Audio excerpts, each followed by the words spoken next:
Hey everyone, hope you're all doing well. It's a little bit of a gloomy day here in North Carolina. I think Hurricane Zeta is passing through. We're getting a little bit of the rain. So I just thought I would spend some time in the office and go through a few photos that I actually took earlier this week. I spent the start of this week down near Columbia, South Carolina at Congaree National Park.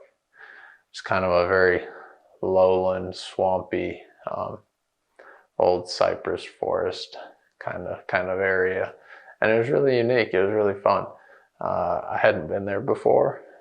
The area is unlike most things we get in the United States, really, and it was cool to see. It's full of bugs and animals and just biodiversity that you don't usually get a chance to see.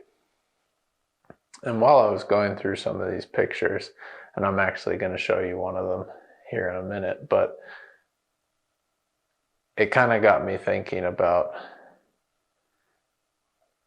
what did I need to know to be able to take this picture. And there are a few things, like I think, shooting in a swampland, foresty kind of area is very difficult compositionally. But I think it's even more challenging with light. Especially on a day where you have blue skies and a lot of harsh light like I did. You end up with these very high dynamic range scenes where you have very bright highlights and really dark shadows. And modern cameras can handle that high dynamic range a little better, but it's still really challenging. And that really kind of got me thinking, what do I think someone would need to know to be able to take this photograph? And the biggest thing for me was you need to be able to expose the photograph properly. And for this particular image, that meant underexposing the photograph so that my highlights weren't blown out and I still retained some information in my shadows, enough that I could recover it in post-processing. And to be able to underexpose an image like that is not possible unless you're shooting in manual. And I think that's the biggest leap, the biggest question, kind of the biggest concern with newer photographers is, how do I make that leap from auto to manual? And oftentimes I think it seems really complicated. I can Google that question online and it'll come up with all sorts of information, all sorts of things I need to know to shoot in manual. And while I think while cameras are really complicated and there's so much to know, I think we can break that down into something simple and make it achievable to make that leap from auto to manual. So that's what I want to do today. I want to really break down what you need to know to go from auto to manual in the simplest way possible. You need to understand shutter speed, aperture, and ISO. And each of those three things can affect the exposure of your image, so the brightness or the darkness, how light your image is. And they also have another effect on your image stylistically for me. So I want to talk about what each of those three things does to the style or the makeup, composition, however you want to call it, of your image, and how it affects the light of your image. So I'll start with shutter speed. And shutter speed is that number that is usually 1 over something, and that's a fraction of a second. So 1 over 4 is a quarter of a second. 1 over 50 is 1/50th of a second. And in some cases you have shutter speeds slower than 1 second, and that'll just be 1 second, 2 seconds, 10 seconds, 30 seconds, whatever that might be. So your camera is capable of this kind of range of shutter speeds, right? To so fast, to so slow. And at the slower end, we have 30 seconds, 15 seconds, those full second numbers. And at the faster end, we have 1/500th of a second, 1/1000th of a second. That bottom number, that denominator, is getting larger and larger as our shutter speed gets faster. And that fast shutter speed and those slow shutter speeds do a lot to change the look of our image. And I've talked about this before in other videos with waterfalls, and I think that's a great example, really. But those faster shutter speeds will freeze everything in your image. You won't have any blur. Everything will be very crisp. Water droplets will be crisp. Leaves will be frozen. Things like that. And those slower shutter speeds allow things to move in the span that your shutter is open. So water will be blurred. Leaves will be moving. Someone running will be blurred. A car going past will be blurred. And that all has to do with your shutter speed. So if you can imagine a shutter like a curtain, and for the length of time that you select that speed, that curtain will be open and it'll be letting light into your camera.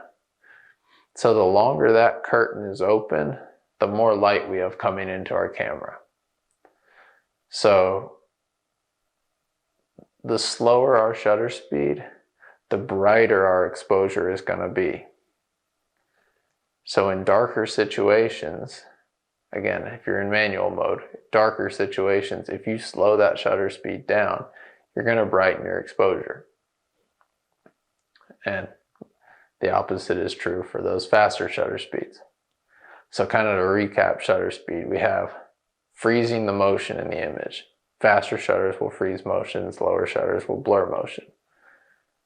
And then the way that our shutter affects light and exposure, a fast shutter will make things darker. That curtain is not open very long. We're not letting a lot of light in. That slower shutter will leave that curtain open for longer, let a lot of light in. We have a brighter exposure. So the next part of camera basics is understanding the aperture on your camera. And the aperture is that number following the F number on your camera. It might be f4, f20, f18. It'll be somewhere in that kind of range. And like shutter speed, when we talked about a fast shutter makes a darker image, a slow shutter makes a lighter image because we're letting different amounts of light into our camera. An aperture will do that in kind of a different way. So those lower F numbers, f2.8, f4, f5, mean your aperture is very big and you're letting a lot of light in. As you decrease your aperture or increase that F number, you're closing down your aperture. So f4 might be here, f20 will be like this. We're letting much less light into our aperture to our camera. And again, that means a darker image. So f20, f22, we're increasing those F numbers. Our aperture is getting smaller. There's less light coming into our camera. We have a darker image. The opposite is true for those lower F numbers, larger apertures. We're letting more light into our camera. So to kind of pair that with shutter speed, on the side of making our image brighter, we can slow down our shutter speed, or we can open up our aperture, a very low F number. To make our image darker, we can increase our shutter speed, make it faster, 1/500, 1/1000, those smaller fractions of a second. Or we can close down our aperture, meaning we're increasing that F number. So that's kind of how aperture and shutter speed will work together to affect the exposure and the brightness of our image. But one really important part of aperture that I think is often forgotten, I think we just kind of think about it as a way to control the light coming into our camera, is stylistically. And I think the best way to kind of compare it, because everyone knows what this is think of portrait mode on your iPhone. When you take that nice portrait mode picture, your subject is in focus and there's this blur in the background. And that blur is called bokeh. And an aperture has its own way of creating that blur in the background, or having everything in focus, which is kind of the other end of that spectrum. So a wider aperture, which we've talked about is that low F number, will create a lot of bokeh in the background, a lot of blur. And we call that kind of a small depth of field, meaning that there's a very small, slim portion of our photograph that's in focus. If we looked at kind of the photograph top down, front to back, there's a very slim chunk of it that's in focus when we have a wide open aperture, a low f number. And the opposite is true for those smaller apertures and higher f numbers. A small aperture with a large, so that means a large f number, will have a really large depth of field. So at f18, f20, I'm not getting that iPhone portrait mode effect. I will have a very large depth of field and everything will be in focus. And that's really it to aperture. You have your ability to control depth of field and your ability to control the light coming into the camera. So a wide open aperture with a low f number, small depth of field, letting a lot of light in.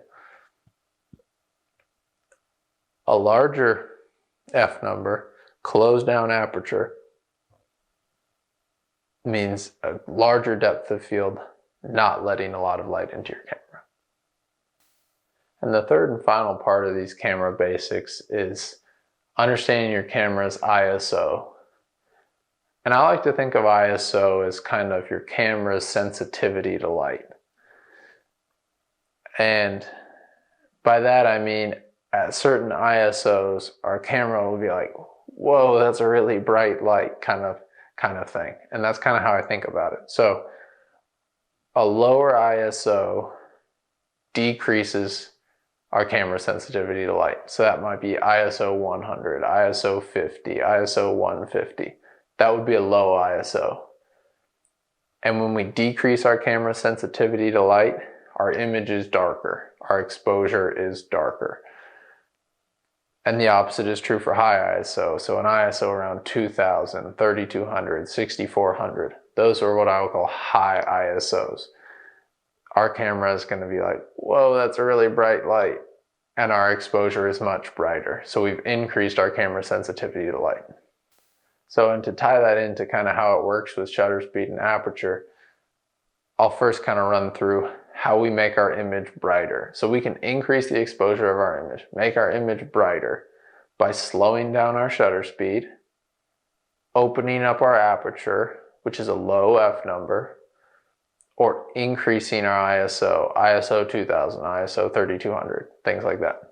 That'll make for a very bright image.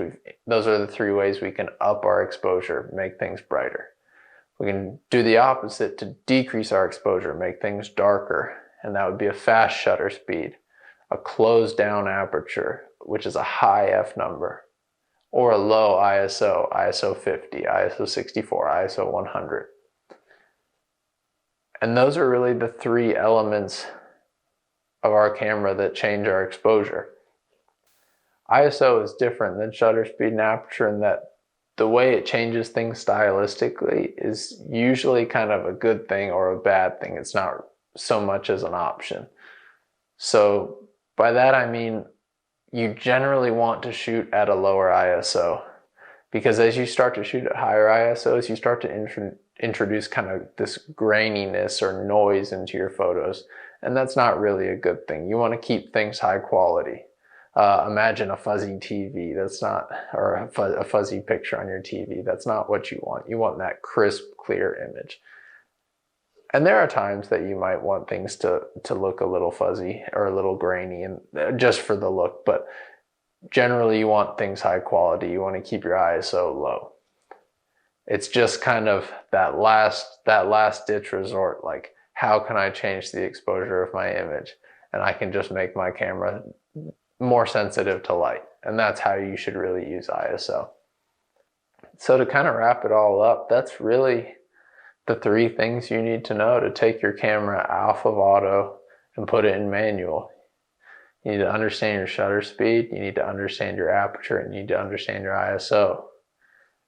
And if you can understand that a slow shutter speed makes things brighter, a fast shutter speed makes things darker, and it freezes things, your closed down aperture make things darker, but it also increases your depth of field. A wide open aperture gives you that portrait effect. It makes things brighter.